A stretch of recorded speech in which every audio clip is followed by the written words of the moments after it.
morning. I am going to present a lecture on OLED. It is in the Physics for Electronics Engineering in the 4th unit, Optical Properties of the Materials. Here, the subject is PH8253, Physics for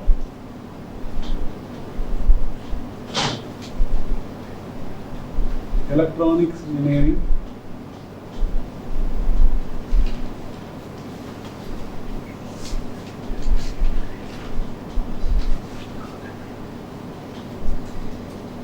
Unit 4,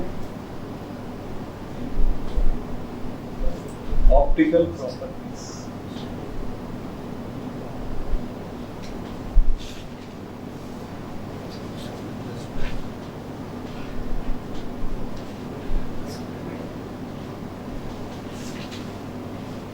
I am going to present the topic OLED. Here, OLED, it is nothing but organic light emitting diode. Here, organic compounds can be used as the emitting devices or the display devices. Okay, especially the organic light emitting diodes consists of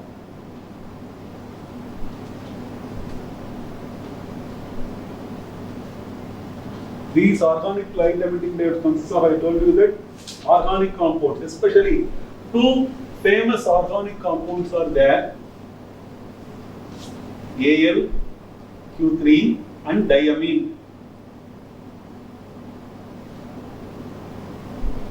Here AlQ3 is nothing but tris-quinoline aluminum.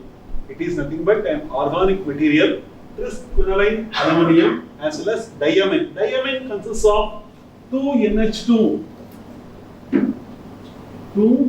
NH2 compounds, NH2 groups attached to the benzene rings or attached to any organic groups.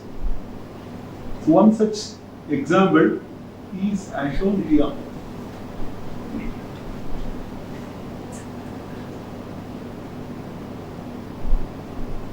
It is one such diamine group.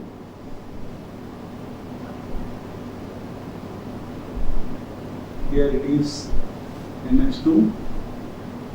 Here it is NH2. So diamine groups. Then these organic compounds are having semiconducting properties. That semiconducting properties are harnessed in the devising a device known as light emitting device. So it is the outcome. This property is used to devise the OLED. Okay. Now we are going to see what this device contains or consists. This device is made up of 4 different layers. One is the transparent glass as a window. Transparent glass window. And another one is transparent anode. Transparent anode coated to the glass. And another one is your conductive layer. Conductive layer.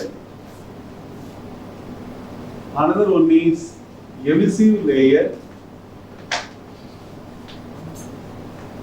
Emissive layer.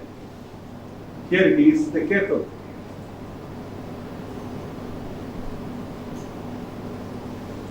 Here this anode is nothing but what your indium tin oxide. Indium tin oxide. It is made up of indium tin oxide.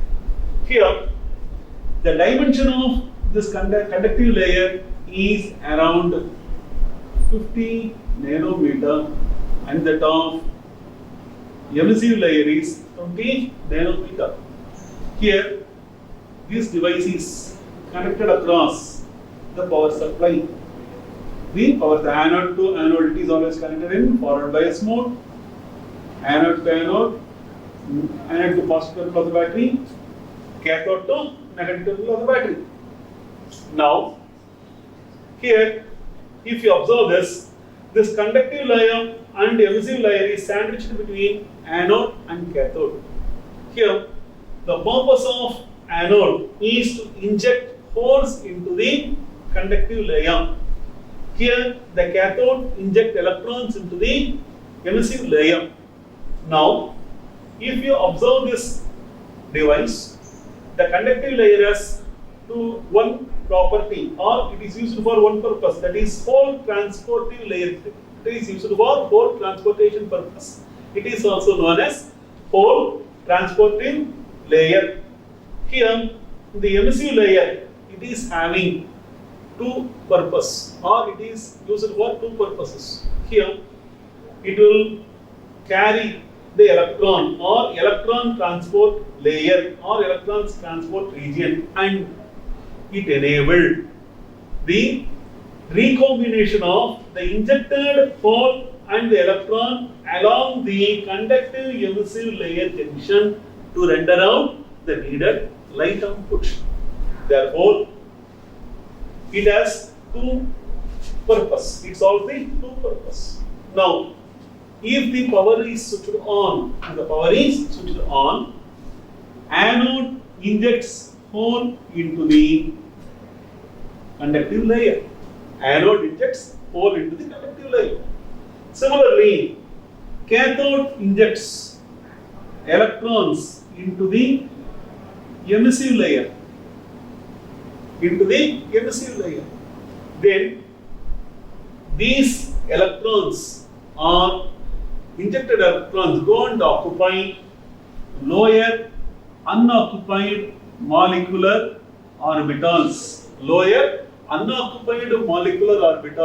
For example, in ALQ3, for example, you are doing it as 1s2, 2s2, 2p6, 3s2, 3p6, and 3d10. 3d10. Then 4s2. For example, it is 4s1. It is the lowest unoccupied one. It will be occupied by these electrons, and then in order to compensate the injected electrons, your cathode layer will get electrons from the battery. It will be occupying highest occupied molecular orbitals layers in the cathode layer. Now, the electrons will recombine with the holes along the junction and gives out the light radiation. This is the operation of your OLED device.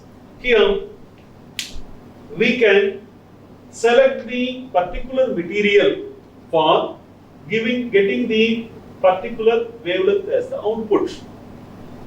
By choosing the complexity or more and more complex materials, you can tune more and more fine tuning the frequency of the rendered light output. Then it is the cheapest one. Okay.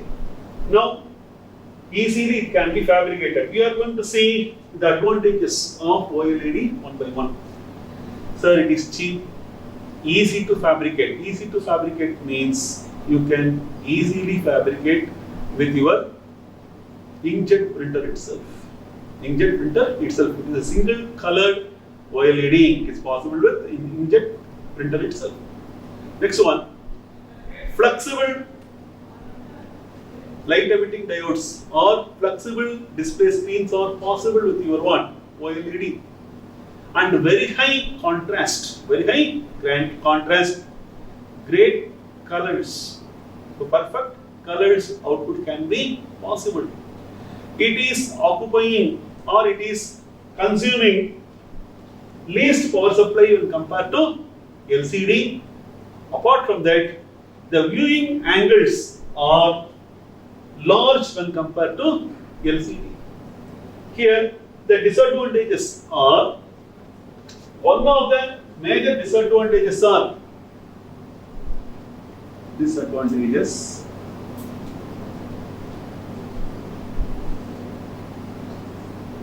lesser lifetime.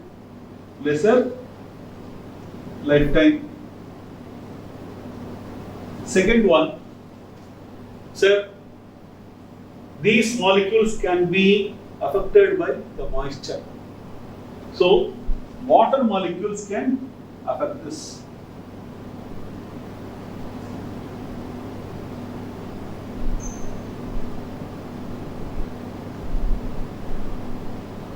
And third one, it is the costliest one.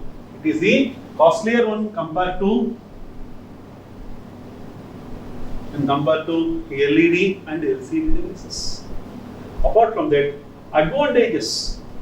While observing the advantages on time, flexible devices, flexible display devices, foldable displays, as well as camera, as well as cell phone display devices can be made with your OLED, and then flexible advertisement display boards are also possible with OLED.